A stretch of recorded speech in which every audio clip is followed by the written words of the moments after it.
Hey everyone, I hope you're having a fantastic day. My name is Hamilton Winters, and I'm the host of this podcast series called Inneractions. Today I'm excited to bring you episode 15 with my good friend Ashlyn Warner on the topic of simplicity. We hope you enjoy. Ashlyn, what's up? Hey. Welcome to the studio. Thanks. How are you doing? Good. How are you? I'm doing good. What do you feel right now? I mean, kind of explain where you are, because most of the listeners have never been in the studio. Alrighty, so I'm a little nervous, but this place is making it a little bit more relaxing.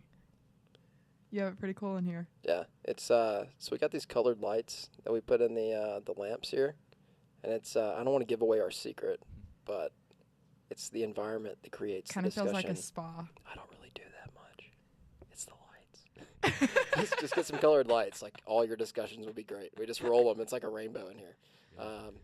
It's like a Skittles commercial. Okay, no. Taste the rainbow. No, anyway, why don't we do this? We'll start. Why don't you just tell us a little bit about yourself? Okay. Who is Ashlyn Warner? All right. Well, hey, everybody. I'm Ashlyn. I'm an English education major at Kennesaw State. So I'm studying to be an English high school teacher. So start the prayers now. I like to travel. I do paperwork for my dad. I ride horses, actually. I have 2 at my house. And I just started equestrian lessons to jump and show. So that's been really fun, and it kind of helps me chill out. And horses are really therapeutic, so they're a lot of fun. But, yeah, I just enjoy going to school, riding, and reading. Yeah. I'm an English major, so that's my thing. I would hope that you like to read. Yeah. That's what you're going to do. No, I've seen a lot of pictures with you and horses. I think that's awesome. Abigail Griffith, who was also on our bus in Israel, which Does we'll she get to that in ride? a second. She was going to do it professionally. Oh, I didn't know that. Yeah, so we had her on the show a couple of weeks ago. Darn, we could have Her talked topic about was that. discipline, and I mean, you still can. She's still around. Yeah. I'll have to give her a call. Yeah, you should. There you go. We'll just go grab lunch one day. All right, that leads me into my second question. Okay. How did we become acquainted? All right, so me and Hamilton became acquainted in a really cool way. We met in Israel. We went with Passion City Church to the Holy Land, and we were assigned to the same bus. Him and his mom came together, and it was the most precious thing. I went by myself, so I was looking for some friends on that bus. And Hamilton, you just have such a friendly, inviting face that That's the biggest compliment I've ever that me and my roommate decided to come sit with you on the bus and have a little conversation. You're easy to talk to, too. So it was really easy to get to know you and everything. Well, thank you. Yeah. I had so much fun on that trip. We had a fantastic bus. I mean, there were 500 people on that trip, We did. We all still talk to each other. right? We have everybody still hashtags PHL, PHL Bus 31. Bus 31. Yeah. So if That's if you're listening in and you're part of that hashtag PHL Bus 31, we're We sending love our you. love. Shalom. Shout out to Oma and Opa. Oma and Opa. Yeah. They're probably listening in from South Africa or somewhere. Yeah, I know. I think that's where They're their awesome. grandkids are out there. Yeah, her daughter lives out there, and I think she has 2 grandkids out there, 2 boys. Nice. Mm-hmm. Yeah, we had a great bus. About half of the bus was probably my parents' age and a little bit older, and then the other half were like our age. Richard. Richard. Yes. Oh my gosh, we Richard's loved great. Richard. Yeah, Richard was a older gentleman that we just kind of fell in love with, and he, I don't know, he fit in well with us. We all meshed really well, I feel like, did. despite the age differences. We did. Yeah. That was a fun time. Been really excited to bring you on the show. We were going to try to have you on a few weeks prior to this, Yep. but a couple of things came up. Luckily, we were still able to get you in on season 1. Yes. It's a little actually- difficult for me to get to Atlanta, so it Yeah. took me a while, but I'm glad to be here. So where are you living? Out in, you said near Cartersville? Yes, I live about 15 minutes on the outskirts of Cartersville in a little town called Harley, Gotcha. where I have enough land outside my house for horses. And luckily, this was on the way to Auburn. Yeah. Because of why? My brother plays baseball for Auburn University, so I'm headed there. They're playing Alabama A&M tonight, so that's where I'll be in a couple hours. Cool. Mhm. Well, prayers for you to have to drive through all the rain. We're supposed to get like 5 to 8 inches in the next 5 or 6 days. Yeah, it's always fun to sit at a So- baseball game in the rain. Yeah. You as a sister of a baseball player, understand that. My sisters were like that. Luckily, I gave up baseball. I mean, luckily for them. I'm a proud sis. Yeah. But simplicity. So why simplicity? Okay, so I guess 2018 was a little bit of a crazy year for me. I ended up, I think, on 4 different continents that year when I had only traveled outside of the country once before that in 2016. So, I dropped down in some amazing places, but it put a little bit of stress on me, surprisingly. I wouldn't trade any of those trips for the world, but naturally, I mean, towards December, It gets to be a lot. I was a little tired, yeah. So I was in Costa Rica in April. And then while I was doing all of this, I was it was my first time doing quarter system for college. So that's 10 weeks on of school, 1 week of finals, 1 or 2 weeks off, depending on what time of the year it is. And then you start again. And so that was 2018 was my first year starting that. And as I said, I went to Costa Rica in April, and then summer was a little bit crazy for me. And then I ended up raising money to go to Kenya in September and then Israel in October. So I was doing a lot of traveling, and especially around the fall time, I was starting to get a little bit stressed out. So I had all my chemistry and biology schoolwork, because at that time I was a nutrition major. And then I had all of that traveling to do. So towards December, one of my very good friends, Anna Grace Good, she is always you always have a friend that's a grounding friend. She sent me a text and she said, "What word are you choosing for 2019? And my first initial thought was, do I even have time to choose a word for 2019? Like, I just want to chill. Can chill be my word for 2019? And so I ended up texting her back, and I didn't really know, and she gave me hers, and then she sent me a list of words. There's probably about 50 words on there. And the only one that stuck out to me was simplicity. And I thought, it makes a lot of sense for me to choose this word, because that's what I need in my life right now. And I'm proud to say, I know it's only February, but since 2019 started, I have simplified a lot about my life. I've started prioritizing, and I found a lot of things that are important I've started actually putting first, as opposed to letting my life just get way too hectic, where I don't have time to love other people, build my relationships with other people, and just really focus on what's important. Yeah. That's awesome. A little bit of a long explanation, but... Yeah, no, it's not at all. Definitely well said. That was great, yeah. Well, we're almost to March. Yeah. So you're doing pretty well. It's not like it's February 1st. Oh my gosh, it's already March. Yeah, so we only have a week and a half, 2 weeks left in February. Yeah, about. So I think it's 8. we're past the midway mark. 19. Yeah. But you're doing well. I'm reading a book right now called The On Purpose Person. And I've never heard of it. It's a lot along the lines of what you're talking about. I'm about 11 chapters through. But this guy who seemingly has everything in the world, he's got a good career, he's got a great family, everybody's healthy, he's like missing something. And it's a book about purpose and finding, what that purpose is and being on purpose. So they use a light switch as a metaphor or a symbol. And you stop yourself at certain points and you ask yourself, are you on purpose or off purpose, whatever you're doing? And so what you're saying is, am I on purpose to be simplifying my life or off purpose? And for me, that's been a thing that I just kind of have to reflect on. Exactly. I don't have a word for the year, but... Yeah, that was really huge for me, because I found myself, even the things that I loved to do, that I used to love to do, I was saying, I don't have time to do that. Mm-hmm. Or I only have 5 minutes to read a chapter of this book. Or, do I really want to teach yoga this morning? When I used to love to teach yoga, yep. And I'd want to have a class every day. But when it got to that point, that's when I knew, I really need to slow down, and I want to live, as cheesy as it sounds, I want to live every day on purpose, just like you said. Yeah. Doing things that I love to do and actually enjoying doing them and not thinking, okay, I have an hour to do this. Now, when it turns 1 o'clock, I need to leave. I need to be gone, That's not how, that's not how God meant for our life to be. He meant for our life to be, he's going to put you in something, and however long it takes is however long it takes. Yeah. It sounds like professional golf, right? It's something that you enjoy when you're growing up, unless it's just like your parents are just shoving it down your throat, like you will be a golfer.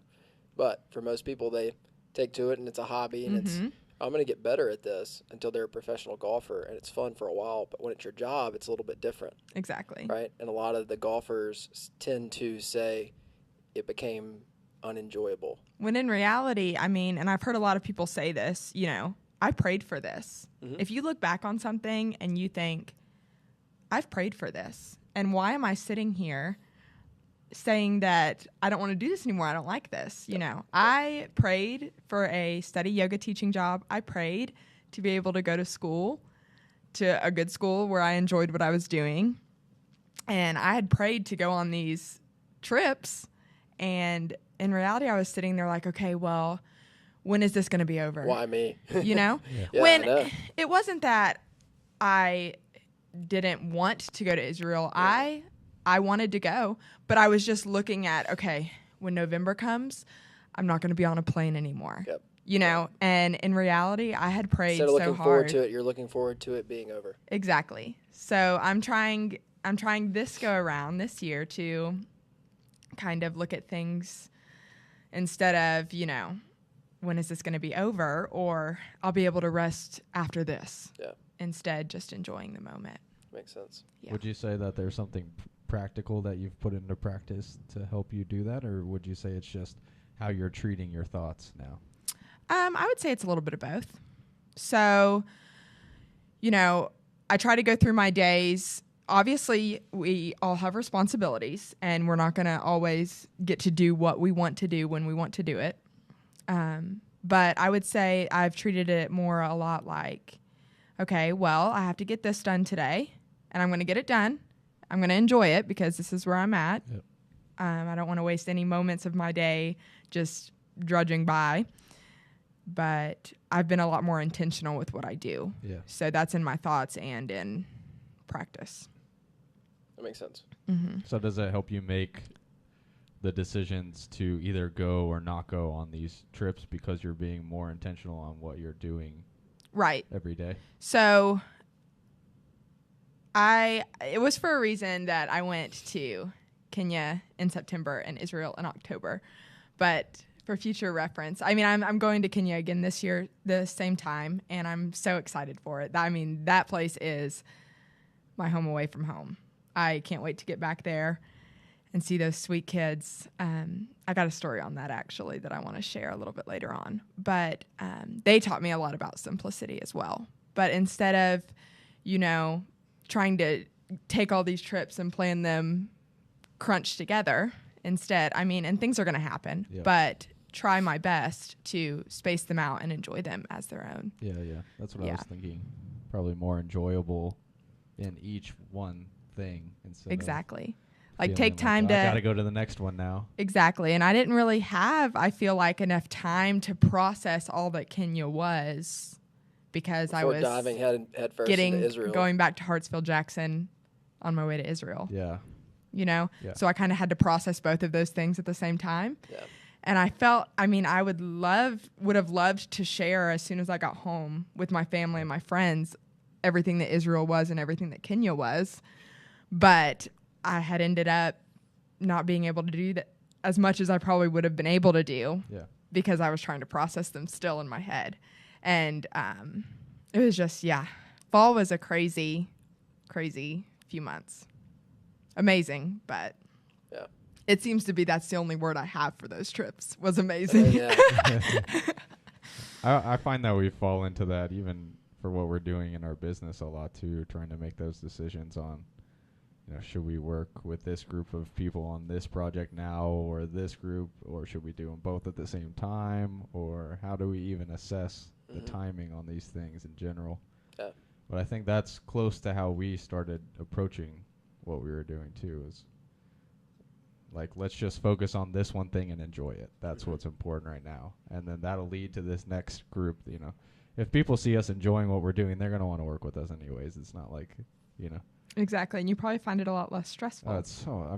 We get to do podcasts and like other stuff that we probably wouldn't be doing this right now if we just ran off and took all the opportunities we could in the beginning, Yeah. Like somebody looking at you and saying, oh, there's so much to do. Well, I guess that's one way to look at it. Yeah.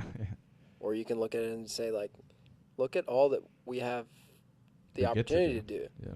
It's which direction do we go in now? I think we'll go podcast. Yeah. Right. Right? Because this is fun. It's like that thing I saw on the internet that said there's 2 ways to look at life. Okay. And then it was a little person and it said, oh my gosh, there's so much crap to do today. And then a person that was smiling and had his hands up in there and said, oh my gosh, there's so much crap to do today. Yeah. Yeah. Yeah. I think we know people that fit into both of those categories. Yeah. I definitely tried. We probably both, and individually, I would say. We encompass probably both of those. Some days I fit in one and some days I fit in the Yeah. Luckily, Russell and I tend to be opposites. So if I'm having a down day, you guys build on each other. Me up. But talk to me more about Kenya, because the way you talked about it is a major reason why I'm going. Oh, yeah. Kenya, I have nothing but love for that place. I mean, it feels like it was all a dream when I look back on it. But I really wasn't prepared. I mean, I had went to Costa Rica in April, and besides that, the only mission trips I'd ever been on were domestic, and they were amazing. But I'm very much a kid person, so that's what I was most looking forward to. And oh my gosh, God completely exceeded my expectations with those kids. I mean, when I say they were so grateful for everything they had, it was crazy. I mean, we brought a box of crayons to one of the schools, and how their schools work is it's basically kindergartners or even preschoolers to 8th grade, and then they have to pass a test before they can move on to high school. So it's kind of like our high school graduation test, and then we move on to college. Well, they have to move on from 8th grade.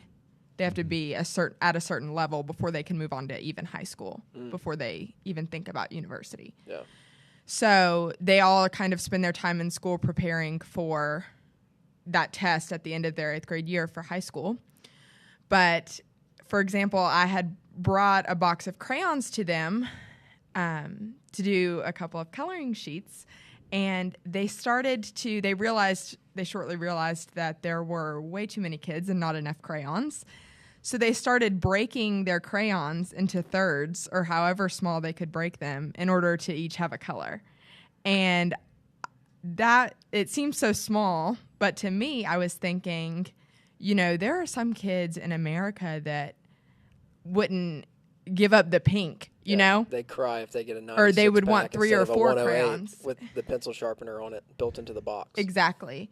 And then wouldn't share with their classmates, which I thought that was the coolest thing to me. But the defining moment for Kenya, and this was one that it's going to stick in my heart forever.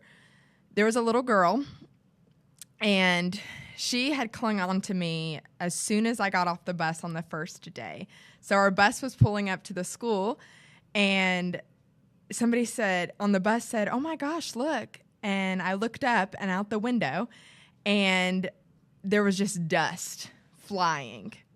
And I'm thinking, oh my gosh, what the heck is coming? And all the roads in Kenya are dirt roads. But then suddenly you see, like about half a mile ahead, just a huge group of like 100 kids coming at our bus. And I'm like, oh my gosh. And the first thing that came to my mind was, this is one day what heaven is going to look like, us running to Jesus. Mm-hmm. And it was such a cool moment for me. I wasn't even able to take my phone out and get a picture, but I mean, it's an image that's going to stay in my mind. And then we get off the bus, and we have little name tags, and I just wrote, funny little side note. I wrote Ash and a smiley face on my name tag, and I couldn't figure out why the kids kept calling me Ashu the whole week. But they thought the little smiley of my smiley face was a U. And so I hear Ashu, Ashu, Ashu, and they're grabbing my hand, and I have about 5 or 6 kids on me. And one of the little girls, she was 12 years old. I hope I don't get choked up trying to talk about her. But we go through the whole week, and every time I show up at the school, she finds me, clings to me.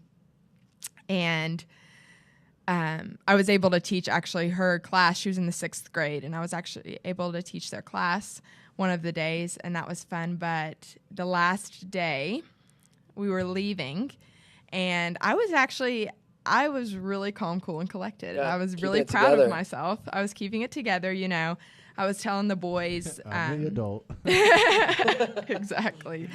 I was telling the 8th grade boys that they were going to be taking their tests at the end of that year. I was telling them, God thinks so much of you, trying to be a positive influence to them and speak life into them. And I kept it together there, and I was good. The little 6th grade girls, they were all coming up to me and giving me hugs, and I was just hugging them back, telling them I'll see them soon, whether it be that I come back to Kenya or I see them in heaven. And I was keeping it cool. And then my little girl came up to me and said,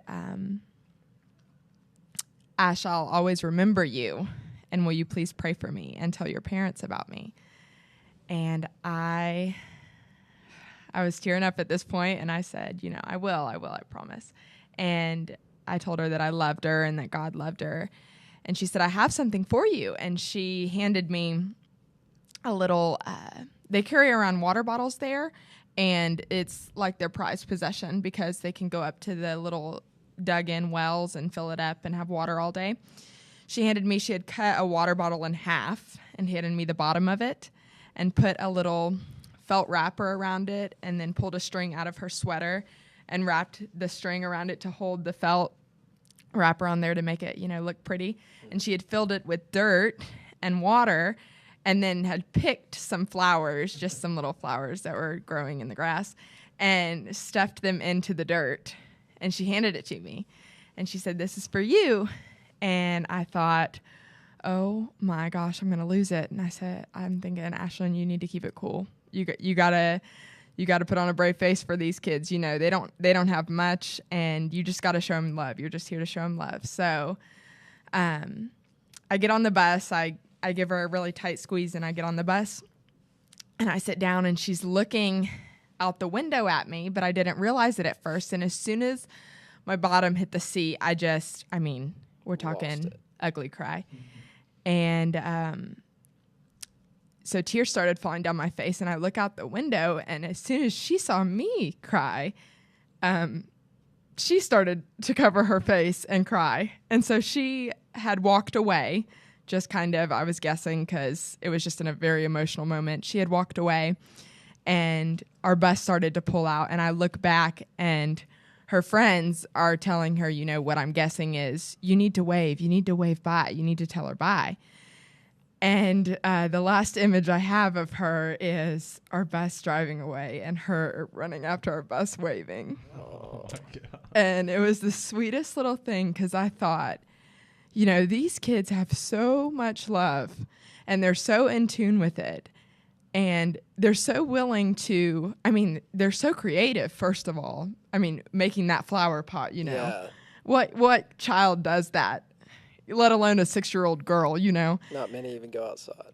And so much love and gratefulness, and just so willing to give you anything they have, and try to make it, she could have just given me a water bottle with some flowers in it, but she tried to make it beautiful. Yeah.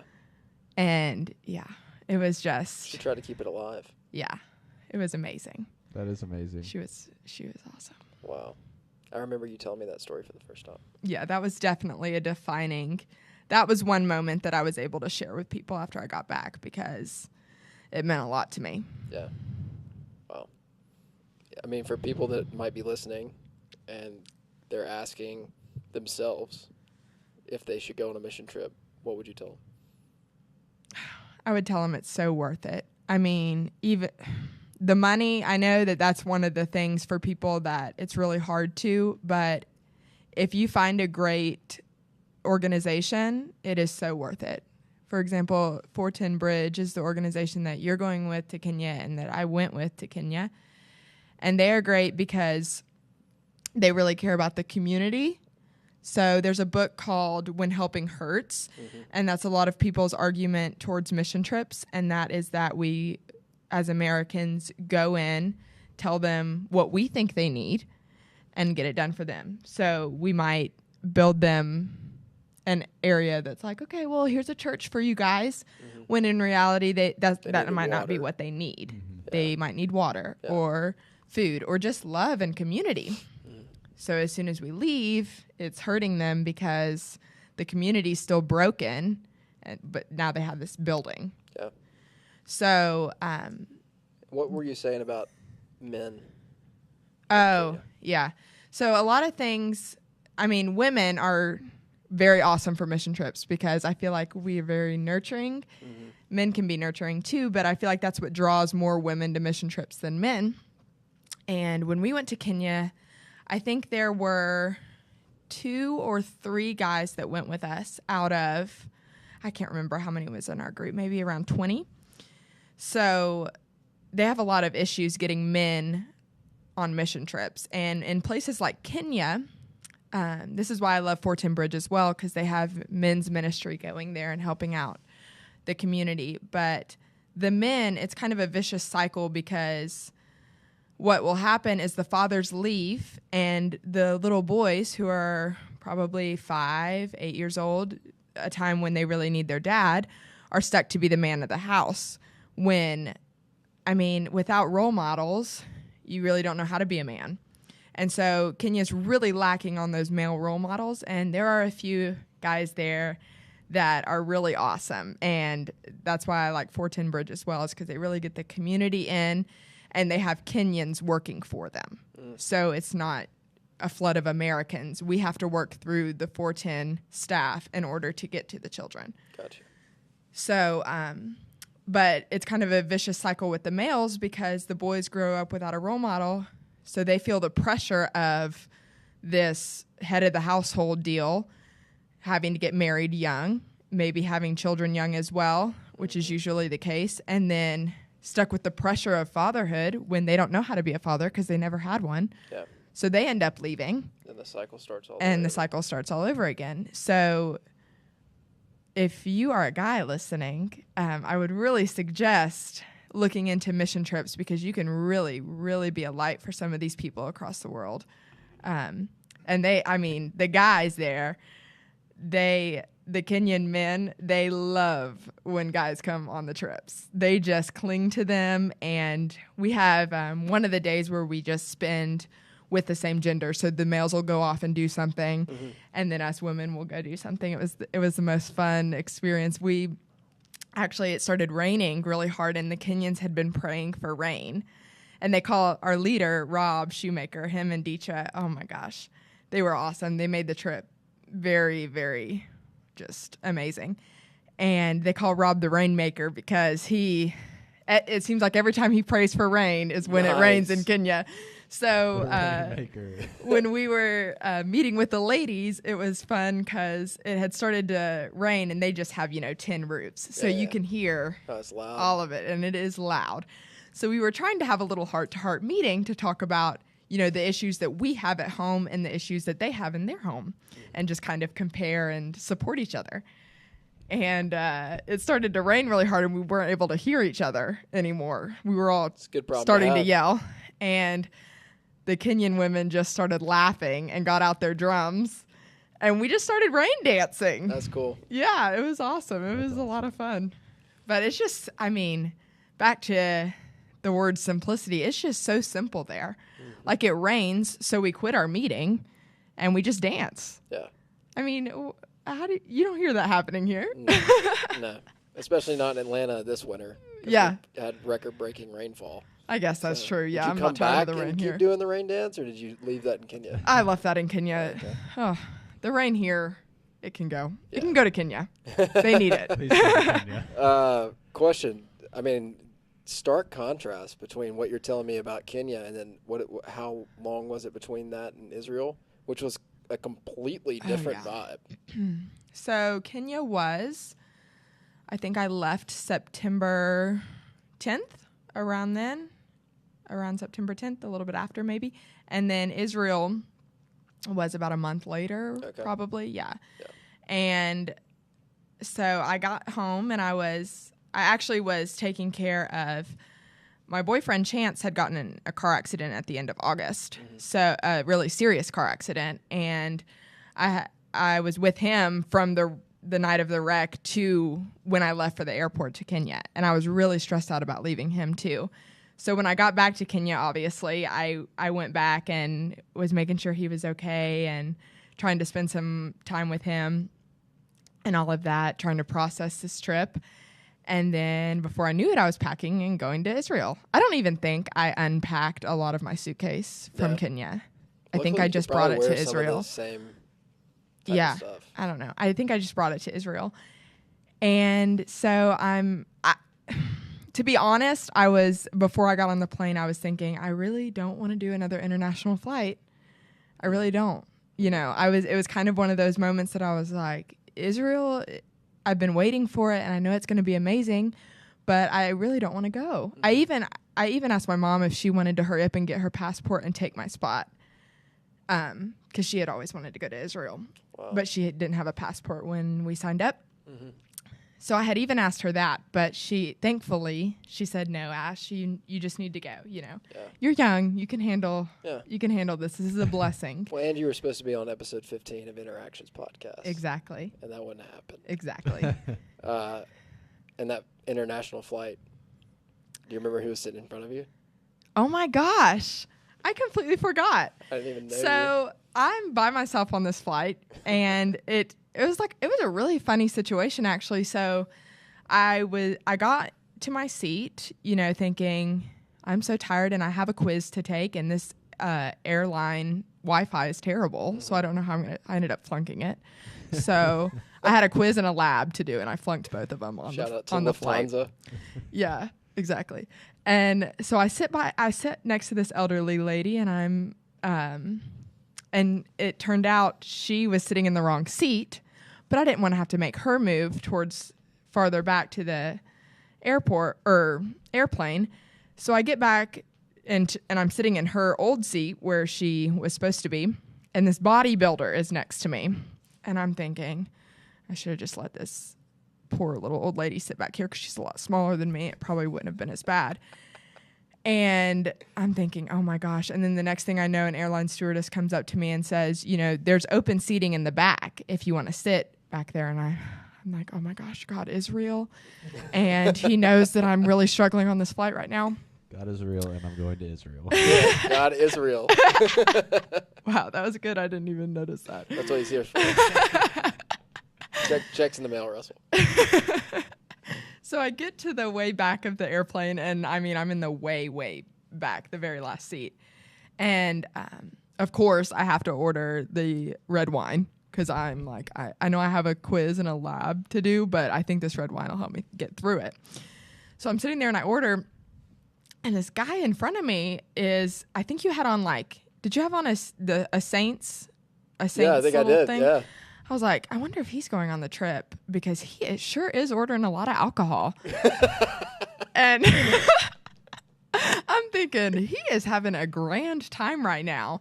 And so you made my flight a little bit easier because you were pretty interesting up there. But anytime the stewardess would walk by, he'd be like, hey, can I have another, what were you were ordering red wine, weren't you? Red wine and then Bailey's with coffee. Yeah. He was like, can I have another red wine, please? I'm trying to recoup some of that money. And then, that's what I was thinking. The first thought was, okay, this guy's having a lot of fun. The second thought was, oh my gosh, is this like Ross from Friends reincarnated? I was just where he's trying to get all the money. I take all the soaps. I take all the tissues, the apples from the breakfast. I don't really do that, guys. And so I'm thinking, oh my gosh. And then she goes by and asks, you know, how they always ask if we want coffee or Bailey's. And, you know, Bailey's in our coffee, naturally, how normal people do it. And he's like, I'll just have Bailey's on ice. And I'm like, oh my gosh, this guy. Who is this guy? I wasn't judging you. I mean, I just was like, he's having a good time right now. And then you're talking to this sweet lady. You know, you and your mom were sitting together. And I was like, oh my gosh, she looks like the sweetest little Southern belle. You know, this is who God has sent me to comfort me because my mom is not here with me. And I was like, oh my gosh, these people seem awesome. I mean, this guy's up here having a good time. He's talking to this sweet lady that I just need to get to know because she's reminding me of my mom. And then you talked to everybody, I figured out, because we were trying to get off of the plane. Mm-hmm. And he's talking to this. Was he a steward? Yeah, probably. I think he was. You were talking to him about where he was from mm-hmm. and what he was like, the flights he was about to go on, the flights he had done that day, how far he lived away from the airport. And I'm like, oh my gosh, can we just get off of this plane? You know, you were really a light during that flight. But that's the first time we met. That is, yeah. We didn't even formally meet. We didn't know we would be on the same bus. I just followed you around the airport, I think, because I knew you were on. I guess you were on the Israel trip. Yeah. I didn't know where to go. And did we stop in Frankfurt? We did stop in Frankfurt. Yeah, I had no idea where to go in that Munich. airport. Yeah. That's a big airport, too. Yeah. Munich I could figure out, but the Frankfurt? It's big. It was weird, man. We had to fly from Atlanta to Frankfurt, Frankfurt to Munich, and then Munich to Israel. That's probably why you were drinking so much red wine. Absolutely. Absolutely. I only had 3 or 4 glasses. Not alcoholic. Just only on airplanes. Just on airplanes. It's just fun. You got to get your money worth out of it. I think the only thing I said to you was I asked you if I could lean my seat back. Oh my gosh. I'm trying to take this quiz and I'm obviously failing because the Wi-Fi is not working. And this guy, I have no leg room because my legs, are miles long. And he's like, do you care if I lean my seat back? I'm thinking, is he serious right now? But I did have the open seat beside me. So I was like, yeah, sure, go ahead. So I just put my computer on the seat. I sounded so nice though, didn't I? You did sound nice. It wasn't a problem. Yeah. In my head, I was tired. Yeah. I'm sorry. Oh. She's like, just got back from Kenya. Now I'm on another flight. This guy shows up. That's funny. All right. We'll wrap up here in just a second. What was your favorite part of Israel? Oh my gosh. Best takeaway, because that trip was just incredible. But if you could pinpoint one thing. I thought it was funny because I thought the Via Dolorosa was going to be my favorite part of the trip. Mm-hmm. I thought it was going to be very serene and just walking where Jesus walked with the cross. But surprisingly, that was the most hectic part of the trip. Yeah, I could not get out of there quick enough. Yeah, it was, I tried to make it as special as I could. I took a few pictures and I was a little bit more reverent over it, but it was a little bit hard. It was kind of crowded there, and I think it was in the Muslim quarter, so it wasn't as respected as it would be in the Christian quarter, I feel like maybe. But that part I thought was going to be my favorite, but there were a lot of other little parts that I didn't think would mean as much to me. But actually, the Garden of Gethsemane was awesome, and you know what moment I'm talking about. I was going to tell the story, and you can tell it if you want to. Oh, no. You go ahead. That was my favorite. I can't think of anything that would top this. And there were other parts of the trip that I was just like, oh, this will be my favorite. Yeah. By far. And the next day would come and something would just blow it out of the water. Yeah. We're going to have a corporate worship service at the Hebrew University overlooking Jerusalem. Which was awesome. Awesome. This was on a Thursday night, I think. Yeah, it was towards the end of the trip. Yeah. And so it was supposed to rain it out. Yeah.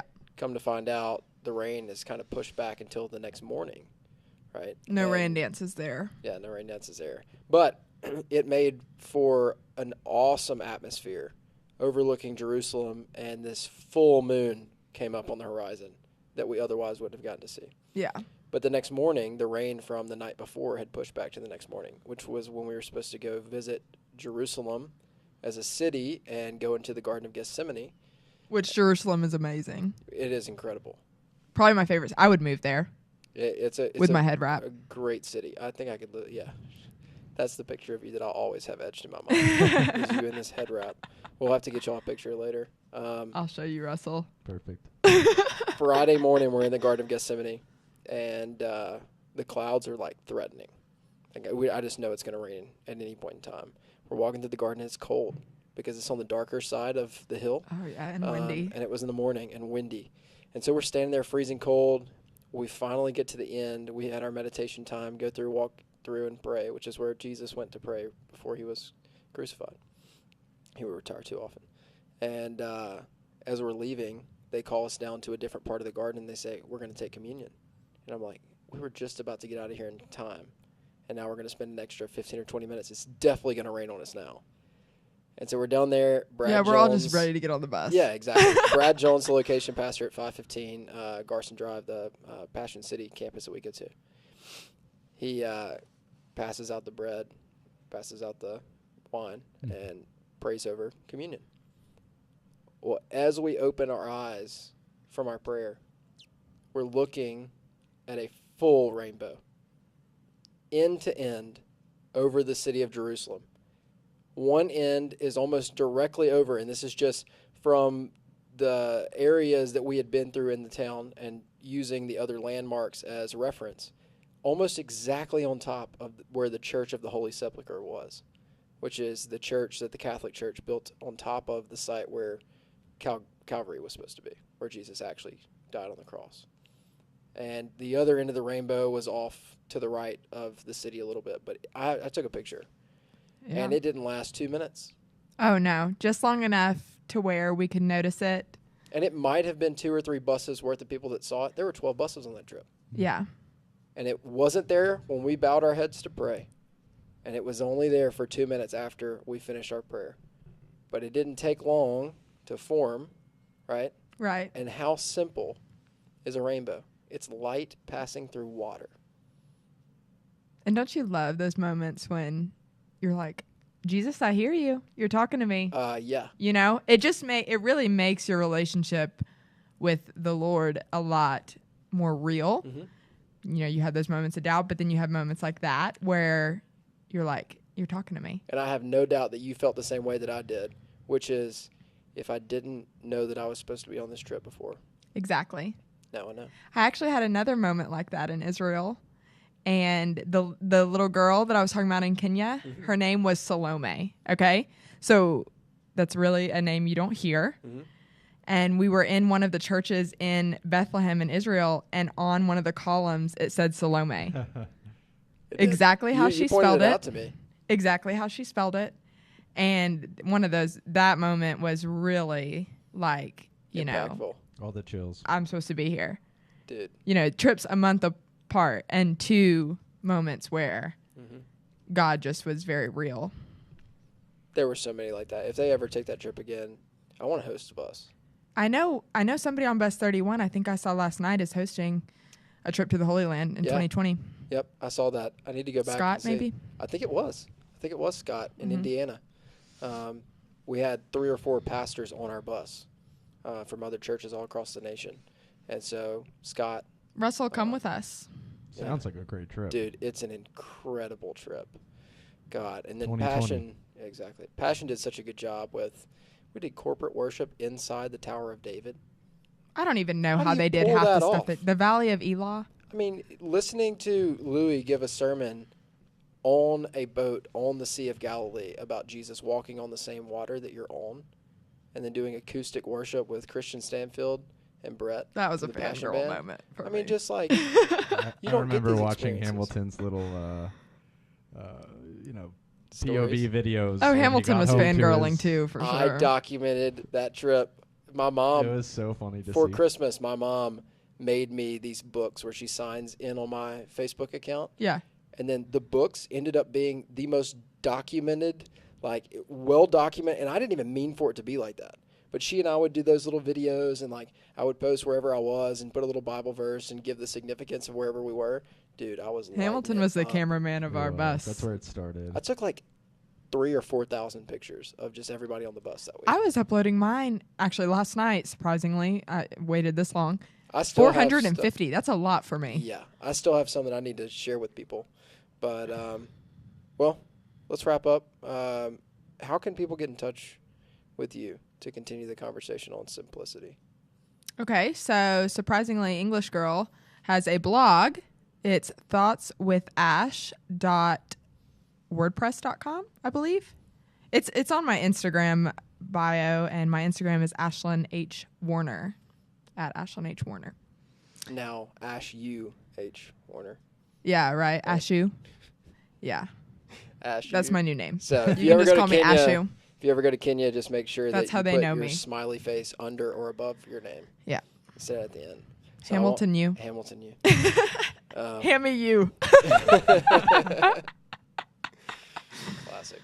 Thanks for being on the show. No problem. I Russell, enjoyed it. Thanks for being here. Thank you. Fantastic conversation on simplicity, as always. Thank you for listening along. We've gotten listeners from all over the world. We've had 4 continents since this thing started. Okay, you wanted to tell me that after we did it? After. It's probably a good Better, thing. right? Yeah, I mean, it's been so fun. Now we'll have more listeners in Kenya. and Exactly. Israel. Yeah. Share it with all your friends. We would love for this thing to go all across the globe. I mean, just from season 1. And this is episode 15. I was saying I'm glad we got you on the show before the end of season 1. Next episode is going to be our last episode for season 1. We're going to take an 8-week break. I want to be on season 2. You were on season 1. Can I be on more than one season? Yeah, you can, but we need to have some sort of you need to come back and be like, at the end of the year, Simplicity has done this for me since the last time we talked. That's a good You know idea. what I mean? Yeah. Okay. Yeah. Maybe I'll be on Recaps. season So- 3. Maybe you can be on Recaps. season 11 of It'll be- Survivor. Whoa. It'll be a 11 whole seasons season. in 1 year. Hey, look, nothing's impossible. I mean, we've come a long way. in Russell's this sitting first over here season. like, slow That's down. not simplicity. Yeah. All right. We'll just focus on season 1 and season 2, and then There we go. we'll take Deal. it from there. Deal. But as always, you can continue the conversation with us. Hamilton at inspireaviation.com, NSPIRE aviation.com. Russell at inspireaviation.com. You can find us on Instagram at Hamilton Winners, at Aviator Russ, and also at Inneractions. We're on Spotify, the Apple Podcast app, Google Play Store, and we're still on YouTube. So please share the podcast with others that you might feel would benefit from it. Also, please leave us a good review. It goes a long way for our podcast popping up on people's timelines and their recommendations so that they can hear these messages too. As always, thanks for listening. We sure do enjoy coming to you each week. Check back in with us for episode 16 next week with my friend Brian Barton. Until then, again, enjoyed episode 15. Ashlyn, thank you so much. Me too. Thank you, guys. Yeah. Everybody, go love on somebody today. Look forward to seeing you next time. Bye-bye.